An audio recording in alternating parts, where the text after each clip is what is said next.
క్షీరాబ్దిశైన వ్రతకల్ప కథాశ్రవణం.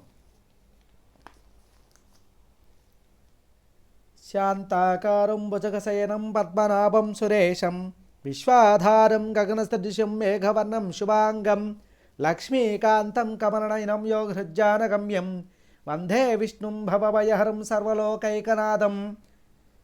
బ్రహ్మవాచ. ఎల్లప్పుడూ క్షీర సముద్రంలో శయనించి ఉండు శ్రీ మహావిష్ణువు కార్తీక శుద్ధ ద్వాదశి రోజున లక్ష్మీ బ్రహ్మ మొదలుగు వారితో కూడి బృందావనమునకు వచ్చును. అప్పుడట్టి బృందావనమునందు ఎవరు శ్రద్ధాభక్తులతో విష్ణు పూజ చేయుదురో వారికి దీర్ఘాయువు, ఆరోగ్యము, ఐశ్వర్యము మొదలగునవి కలుగునట్టుకు సంశయము లేదు. కార్తీక శుద్ధ ద్వాదశి రోజున సూర్యుడు అస్తమించిన తరువాత స్నానము కానీ, దానము కానీ, పూజ కానీ చేసేటట్లయినచో అది అధికమైన ఫలితమునిచ్చును. క్షీర సముద్రము నుండి లక్ష్మీదేవితో కూడి సమస్త మునుల చేతను నమస్కృతుడై పరమేశ్వరుడైన నారాయణుడు ఎచ్చట వాసము చేయును. అట్టి బృందావన క్షేత్రమందు పూజనీయుడైనట్టియు నిత్యుడైనటువంటియు తులసీ సహితుడైనట్టియు శ్రీమన్నారాయణమూర్తిని బ్రహ్మాది సమస్త దేవతలను శ్రద్ధాభక్తియుక్తులై పూజ చేయవలేను. శ్రీ మహావిష్ణువు వశిష్ఠాది మహామునుల చేత నానావిధ స్తోత్రపూర్వకముగా తులసీ వనమునందు పూజింపబడిన వాడైన ఈ కాలమునందు ఈ కార్తీక శుద్ధ ద్వాదశి నాడు తులసీ వనమునందు నన్ను ఎవరు పూజ చేయుతారో వారు సమస్త పాపముల చేత విడువబడి నా సాన్నిధ్యము పొందునరని ప్రతిజ్ఞ చేసినట. దేవతలేమి, యక్షులేమి, నారదుడు మొదలగు మునీశ్వరులేమి వీరందరూ బృందావనములో సన్నిహితుడయ్యున్న శ్రీ మహావిష్ణువును సమస్త పాపములు నశించుటకు గాను పూజ చేయుచున్నారు. పతితుడు కానీ, శూద్రుడైన వాడు కానీ, మహాపాతకములు చేసినవాడు కానీ, ఉపపాతకయుతుడు కానీ ద్వాదశి రోజున శ్రీ మహావిష్ణువును పూజించినట్లయినా వాని పాపములన్నీ అగ్నిహోత్రములో పడిన పత్తి పోగువలే నశించిపోవును. తులసీ సహితుడైన శ్రీ విష్ణువును ఏ పురుషుడు పూజ చేయక ఉండునో అట్టి పురుషుడు పూర్వ పుణ్యములుండి విడువబడినటువంటి వాడై రౌరవాది నరకములు పొందుదును. బృందావనమునందు సన్నిహితుడైన విష్ణువును పూజించినచో స్త్రీలు శూద్రులు కూడా స్వర్గమును పొందుదురు. కావున బ్రాహ్మణాదులు పూజించిన చేసినచో పొందడి ఫలమును ఇట్టిదని చెప్పవలసిన పని లేదు. బృందావనము చాలా మహత్యము కలిగినది. ఆ చోట పూజించినట్లయితే విష్ణువుకి అత్యంత సంతోషకరమని పూర్వము దేవతలు, గంధర్వులు, ఋషులు మొదలగు వారందరూ బృందావనందు సన్నిహితుడైన శ్రీ మహావిష్ణువు పూజించిరి. కార్తీక శుద్ధ ద్వాదశి రోజున తులసీ సహితుడైన నారాయణమూర్తిని పూజించని మనుషులు కోటి జన్మలు పావులుగాను పాపాత్ములుగాను పుట్టుతురు. కార్తీక శుద్ధ ద్వాదశి రోజున ఈ బృందావనమునందు శ్రీ మహావిష్ణువును అనన్య శరణ్యులై శ్రద్ధాభక్తులతో పూజ చేసినట్లయిన బ్రహ్మహత్య, సురాపానము, సువర్ణస్థేయము మొదలగు మహాపాతకములు కానీ, గురుతల్ప గమనము మొదలగు అతిపాతకములు కానీ,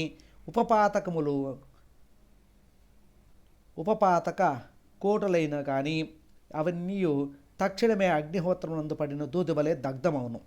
అట్టి మహాపుణ్యప్రదమగు అట్టిది కాన తులసీ బృందావన సన్నిధానమునందు శ్రీ మహావిష్ణువును పూజించడం ప్రశస్తమైనది.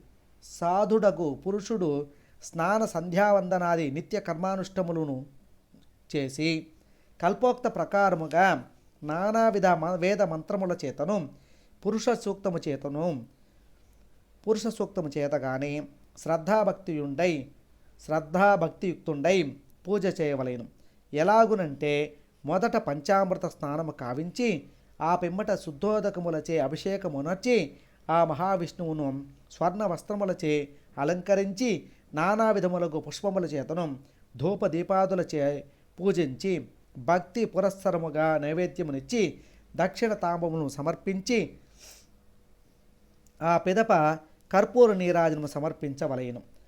లోకమునందెవడి ప్రకారము పూజలు కావించుచుండునో అతడు సకల పాపములచే విడువబడి సమస్త సంపత్సమృద్ధులు కలిగి మిగుల జయశాలి అయి ఉండును.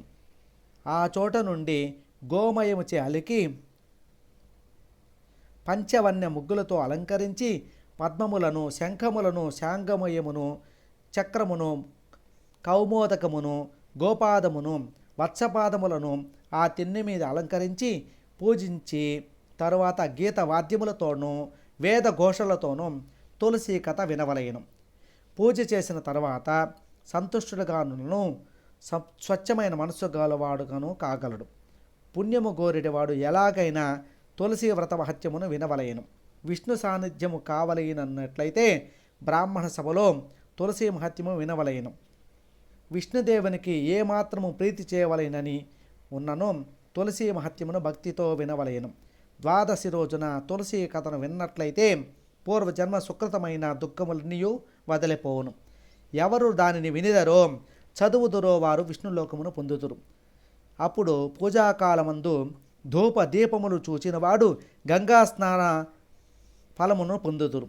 పాపము గలవాడెవ్వడైనను నీరాజమును చూచినట్లయితే వారి పాపమంతయు నిప్పులోబడి ప్రత్తిపోగువలే మండిపోవును.